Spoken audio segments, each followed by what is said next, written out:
Olá Júnior, olá galera que vai assistir na reprise, uma ótima tarde a todos, eu sou Alexandre Sena, estamos aqui para comentar sobre o podcast, a estreia do podcast Alexandre Sena Show. A primeira edição foi ao ar na segunda-feira e como eu venho divulgando, toda sexta-feira após cada edição do Alexandre Sena Show, eu vou estar fazendo um bate-papo aqui no Periscope. Para quem quiser acompanhar ao vivo, também para quem quiser depois ver na reprise, vai ter reprise no Periscope, vai ter reprise no catch.me, catch.me/Alexandre Sena, que também é um diretório de reprises do Periscope. Também devo botar no YouTube, no canal Sena. Espero que vocês acompanhem, né? Não só as edições do podcast, mas tudo que se refere à própria repercussão do podcast, inclusive aqui também no Periscope. Certo? Nós vamos aguardar mais um pouquinho, ver se o pessoal vai entrar. Se não entrar também, eu não estou nem esquentando muito, porque como eu ainda sou meio newbie, né? Ainda sou meio novato em Periscope, eu sei que a questão da audiência é uma coisa que vai se conquistando com o tempo, né? À medida que as pessoas forem se acostumando a entrar no Periscope e acompanhar determinadas pessoas no Periscope, a audiência tende a aumentar.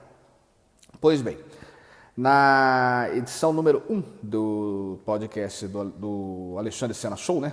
Eu vivo falando podcast do Alexandre Sena porque o meu podcast anterior se chamava Podcast do Alexandre Sena. Agora o novo podcast chama-se Alexandre Sena Show. E no Alexandre Sena Show, na primeira edição, eu comentei sobre o próprio ressurgimento da mídia podcast, né? Que passou por um momento de baixo aí, né? O podcast surgiu lá, vocês já devem conhecer a história, surgiu lá em 2004 com o Adam Curry, que bolou uma forma de enviar áudios por feed RSS, aí surgiu o podcast.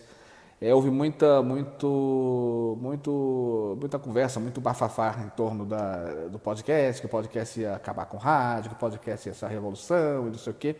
E acabou que o podcast nunca chegou a bombar, como por exemplo bombou em anos seguintes o YouTube, as redes sociais, incluindo Twitter e Facebook. Essas aí tiveram uma popularização muito maior, né, do que a mídia podcast. No entanto, de uns tempos para cá, notou-se que com a relativa popularização dos smartphones e dos apps, né, tanto do sistema Android quanto do sistema iOS, as pessoas começaram a baixar apps próprios para audição de podcast. Então, a audiência do podcast cresceu muito à medida em que as pessoas começaram a acessar mais a internet pelos smartphones, né, por dispositivos móveis e por intermédio dos apps, né, dos aplicativos próprios para baixar, para selecionar, baixar e escutar podcasts. Então, eu já vinha tensionando voltar a produzir podcasts.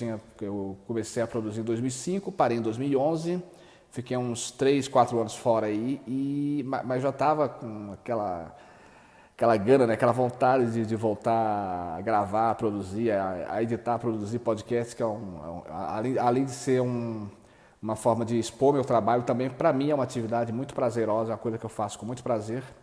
E aí o que acontece é que eu vi que já estava passando a hora de eu voltar, talvez até eu pudesse ter voltado ano passado mesmo a produzir podcasts.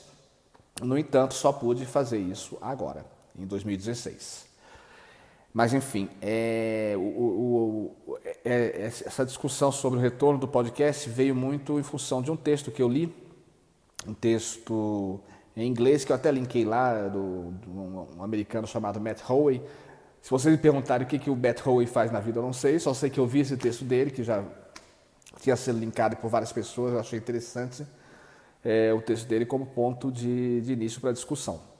E um ponto que ele fala muito importante com relação à necessidade de mudar a forma como você consome podcast tem muito a ver com a questão de tornar o podcast uma mídia mais social e menos individual. Porque o podcast ele ainda é uma mídia muito individual. Você escolhe, baixa o seu programa, ouve no seu fone de ouvido e tal, mas não tem muita interação com outros ouvintes. De repente, uma troca de ideia, ou só uma agregação social em torno do podcast. Isso aí, alguns desenvolvedores estão até tentando bolar aplicativos ou plataformas, alguma coisa que faça com que a produção de podcast seja mais divulgada e a própria audição do podcast seja mais compartilhada, né? E então eu acredito que... Tudo bom, Neymar? Neymar 2006 e o Serpal, é isso? Tem uns usuários que entram que eu não sei se são brasileiros, se são estrangeiros. If you are a foreigner user of Periscope, thank you for listening, but today I'm talking in Portuguese. Next week probably I'll make a Periscope in English, ok?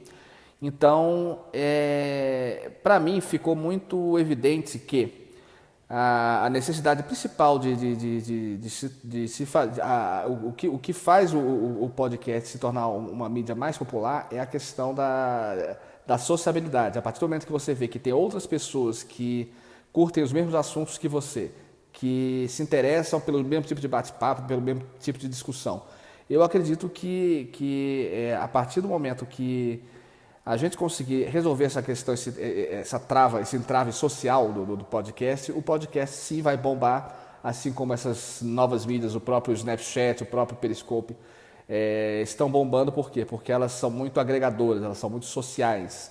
E falta isso em grande parte ao podcast, ele se tornar uma mídia mais social, mais de você compartilhar, repartir as informações que estão no podcast e os seus gostos, os seus interesses, enfim, o que você gosta de ver no podcast. Tem alguém postando em língua estrangeira aqui, não sei se é árabe, não sei, o cara entrou aqui, gostou de mim, não sei o que ele viu, provavelmente não fala português, mas tá aí deixando recadinho numa outra língua aí, em outro alfabeto que eu realmente desconheço. Mas, enfim, é muito enriquecedor esse tipo de debate, né? E a gente tem debatido isso muito em alguns fóruns aí. Eu recomendo, inclusive, que vocês entrem no Facebook, tem um grupo lá que é dos podcasters BR, procura lá, pede para se inscrever, porque acho que boa parte da discussão mais relevante em torno do podcast no Brasil está nesse grupo Podcasters BR. Que o administrador, inclusive, é o Eduardo Salles Filho, que produz o podcast Papo de Gordo. Mas, enfim, eu acredito que o podcast ainda tem muito espaço para crescer e, principalmente, a gente tem que avaliar essa questão do uso, né, dessas mídias novas, Snapchat, Periscope, o próprio Twitter, o Facebook, que ajuda muito na divulgação. Hi, how are you? I'm from Brazil. What's your name? I can't read it. It's too small to read.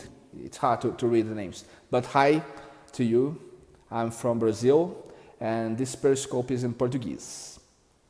Noshi. Nice to meet you, Noshi. I don't know if this is the right pronunciation, but I'm very glad that you're here listening, watching to my Periscope. Well, I'm going back to Portuguese. Então, eu acredito que vocês devem ter algumas ideias aí interessantes para tornar o podcast mais social. Gostaria que, se puder, me escrevam, manda um e-mail alexandresena@gmail.com ou deixa um recado lá no Facebook. Acho importante esse tipo de discussão, esse tipo de debate, para a gente tentar fortalecer a mídia. Eu sou um entusiasta da mídia podcast, eu acho que eu fui um dos pioneiros do podcast, não digo um dos pioneiros, mas eu tive no time de primeiros aí a produzir podcast lá pelos idos de 2005.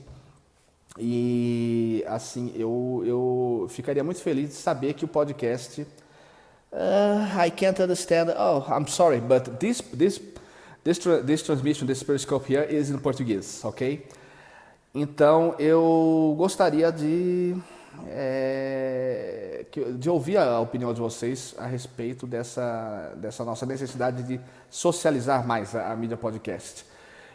Acredito que de repente até o próprio Periscope já é um experimento interessante na medida em que as pessoas forem participando dos debates aqui no Periscope, ou depois comentando no YouTube, no Facebook. Eu acredito que esse é um passo importante para a gente conseguir a socialização.